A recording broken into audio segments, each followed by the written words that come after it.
En 1983, un equipo de científicos profundamente despiadados llevó a cabo un experimento radical en una instalación no revelada.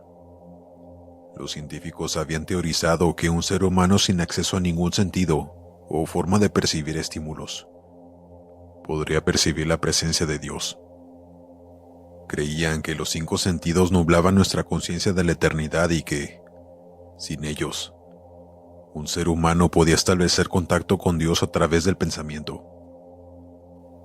Un pobre anciano que afirmaba no tener nada por lo que vivir fue el único sujeto de prueba que se ofreció como voluntario. Para purgarlo de todos sus sentidos, los científicos realizaron una operación compleja en la que se cortó quirúrgicamente cada conexión nerviosa sensorial con el cerebro. Aunque el sujeto de prueba conservó la función muscular completa, no podía ver, oír, saborear, oler ni sentir. Sin forma posible de comunicarse o siquiera sentir el mundo exterior, estaba solo con sus pensamientos. Los científicos lo monitorearon mientras hablaba en voz alta sobre su estado mental, en oraciones confusas que ni siquiera podía oír. Después de 4 días, el hombre afirmó estar escuchando voces silenciosas e ininteligibles en su cabeza. Suponiendo que se trataba de un inicio de psicosis, los científicos prestaron poca atención a las preocupaciones del hombre. 2 días después, el hombre lloró porque podía escuchar a su esposa muerta hablar con él. Y aún más, podía comunicarse. Los científicos estaban intrigados pero no convencidos, hasta que el sujeto comenzó a nombrar a familiares fallecidos de los científicos. Repitió información personal que solo sus cónyuges y padres fallecidos habían conocido.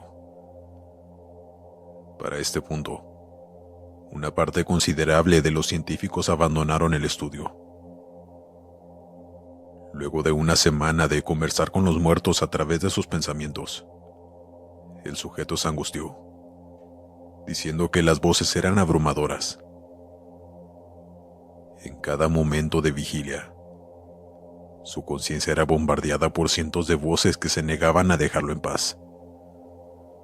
Con frecuencia se lanzaba contra la pared, intentando provocar una respuesta de dolor.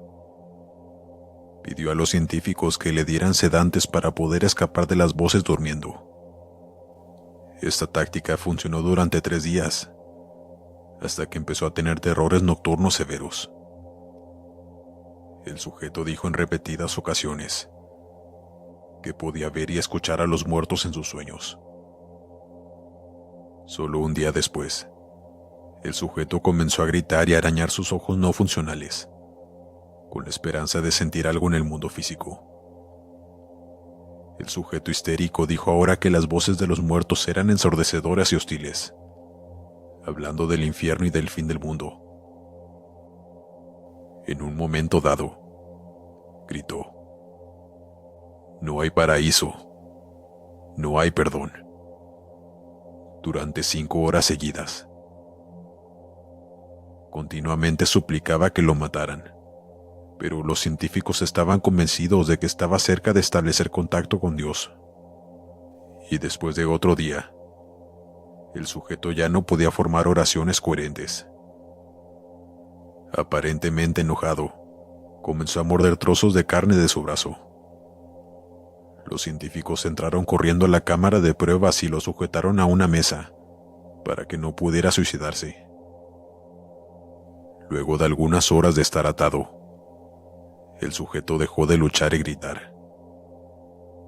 Miró fijamente al techo mientras sus lágrimas corrían silenciosamente por su rostro. Durante 2 semanas el sujeto tuvo que ser rehidratado manualmente debido al llanto constante. Finalmente, giró la cabeza y, a pesar de su ceguera, hizo contacto visual con un científico por primera vez en el estudio. Y él susurró: "He hablado con Dios, y Él nos ha abandonado". Después de eso, sus signos vitales cesaron. No hubo causa aparente de su muerte.